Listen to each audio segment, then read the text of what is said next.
وہ گھٹن کا ماحول وہ تقریباً 2 سال تک رہا، اور اس کے بعد پھر ہمت کی جناب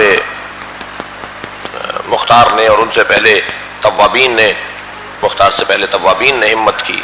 توابین کی ہمت قابل قدر ہے، اگرچہ ناکام رہی، ان کی جو روش تھی وہ ناکام رہی، لیکن ان کے کھڑے ہونے سے، ان کے بولنے سے، بات کرنے سے ایک حوصلہ ملا، ایک ہمت ملی۔ اس میں سلیمان ابن سورد خزائی، بہرحال ہم اس وقت 1400 سال گزر جانے کے بعد لمبی لمبی باتیں کرنا شاید میرے لیے تو اچھا نہ ہو، اس لیے کہ وہ دور بڑا سخت دور تھا۔ تجزیہ و تبصرے اتنی مدت گزرنے کے بعد شاید میرے لیے آسان ہو، کتابیں لکھنا شاید میرے لیے آسان ہو، تقریریں کرنا شاید میرے لیے آسان ہو۔ اس مشکل دور کے اندر سلیمان ابن سورد خزائی جیسے لوگ اور ان کے رفقا نے جو توابین کے عنوان سے قیام کیا، وہ بہرحال ایک بہت بڑا کارنامہ تھا۔ اور اس کے بعد مختار نے جس انداز سے تحریک شروع کی، پھر ان کے بعد آگے جا کے حضرت زید شہید کا قیام، ان کے بعد شہید فخ کا قیام، ان کے بعد حضرت یحییٰ ابن زید کا قیام، اور ایک 6-7 بڑے بڑے قیام جو شیعی قیام تھے، جو بیداری کے قیام تھے، جو لوگوں کو حوصلہ دینے کے قیام تھے۔ اور ان سارے قیاموں میں جو سب سے زیادہ کامیاب قیام رہا، جو ہدف مند رہا، جو نتیجہ خیز رہا، جس نے جو نعرہ لگایا تھا وہ پورا کر کے دکھایا، جو اپنا لوگو موٹو، جو اپنا آپ لوگ بولتے ہیں جی اپنا پرچم جس نام سے بلند کیا تھا، وہ کام کر کے دکھایا کہ میں قاتلان حسین سے انتقام لوں گا، وہ حضرت مختار کا قیام تھا۔ حضرت مختار پر بھی قیل و قال ہیں، احادیث کے اندر مختلف انداز سے رہنمائی ہے، جس کی بنیاد پر علماء کے اندر بھی حضرت مختار کے بارے میں 2 رائے ہیں۔ حضرت مختار کی مذمت کے بارے میں بھی احادیث ہیں، حضرت مختار کی تعریف کے بارے میں بھی احادیث ہیں، اسی لیے علماء کرام کے درمیان بھی، بزرگوں کے درمیان بھی حضرت مختار کے لیے 2 طرح کی رائے ہیں۔ مختار کا رویہ کچھ اس انداز کا تھا، طریقے کچھ اس انداز کے تھے کہ مختار پہ الزام لگنے تھے، مختار کے اوپر الزامات لگنے تھے، وہ طریقہ کچھ ان کا ایسا تھا۔ بعض اوقات وہ اس انداز سے بات کرتے تھے کہ لگتا تھا یہ دعویٰ کرنے جا رہے ہیں مہدویت کا، یہ کچھ کہیں گے کہ میں نبی ہوں۔ اپنے کاموں کے اندر چونکہ ان کے پاس حکمت بلا کی تھی، سیاست بلا کی تھی ان کے پاس، میرا موضوع نہیں ہے، لیکن ان کے اس رویے سے بعض لوگ، ان کے ان جملوں سے بعض لوگوں نے یہ لکھا ہے کہ مختار دعویٰ کر رہے تھے یہ نبوت کا، مختار کا یہ جملے کا کیا مطلب ہے، یہ مختار نے مہدویت کا دعویٰ کیا تھا۔ تو اس وجہ سے ان کے بارے میں مذمت کے پیغامات بھی ہیں، اور اس وجہ سے اور ان کے جو خدمت تھی کہ انہوں نے تشیع کو ایک مرتبہ حوصلہ دیا، ہمت دی، گھٹے ہوئے لوگوں کو، ڈرے ہوئے لوگوں کو، دبے ہوئے لوگوں کو، سہمے ہوئے لوگوں کو، اختناق کا اور خوف کا شکار لوگوں کو ایک مرتبہ سانس لینے کے لیے سر اٹھانے کا موقع دیا، وہ مختار اور زید شہید اور ان شخصیات کی وجہ سے تھا۔ غرض کربلا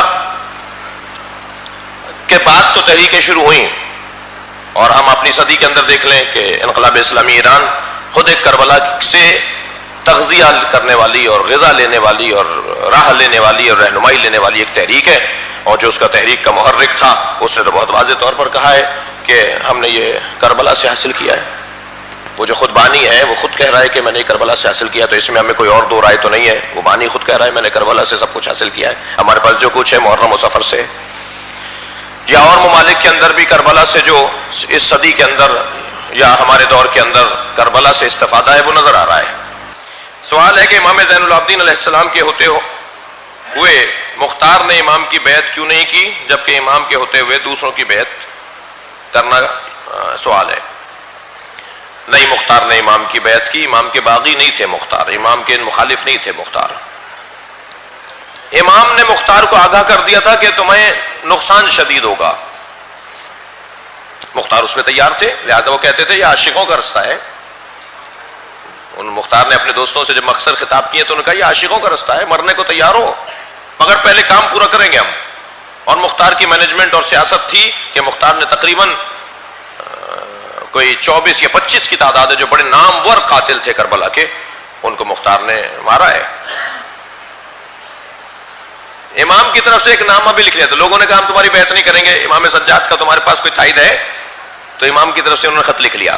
وہ جو مختار کی مذمت میں باتیں آئی ہیں ان کا ایک جلوہ دیکھ لیجئے آپ، جو ائمہ نے مختار کے خلاف بھی بات کی ہے یا روایات میں مختار کے خلاف بھی باتیں ہیں، ان کا ایک جلوہ دیکھ لیجئے۔ مختار نے امام سجاد کی طرف سے جعلی خط لکھ لیا اور لے جا کے اس مجمع میں پڑھ کے سنا دیا کہ جی یہ خط ہے۔ جب اس کی تصدیق کی گئی تو امام نے پوچھا ان لوگوں سے کہ اس میں کیا لکھا ہوا ہے؟ انہوں نے کہا جی یہ لکھا ہوا ہے۔ حضرت نے فرمایا کہ یہ غلط تو نہیں لکھا ہوا۔ امام نے اس خط کی مخالفت نہیں کی، جبکہ وہ امام نے نہیں لکھا تھا۔ کہا یہ غلط تو نہیں لکھا ہوا؟ یہ نہیں کہا میں نے نہیں لکھا ہے.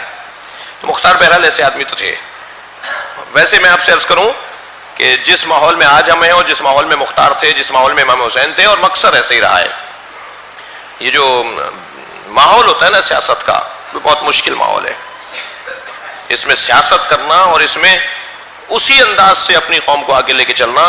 جب شہید حسینی نے بھی مینار پاکستان میں تحریک کی سیاست کا اعلان کیا تھا تو نیچے آ کے گھر آ کے جہاں پر قیام تھا وہاں سارے علماء سے کہا تم نے اعلان تو کروا دیا اس ملک میں سیاست کرنے کا، اعلان کیا تھا تحریک نے سیاست میں حصہ لینے کا، پھر الیکشن بھی لڑا. تو انہوں نے کہا تم نے اعلان تو کروا دیا مگر یہ کام بہت مشکل ہے.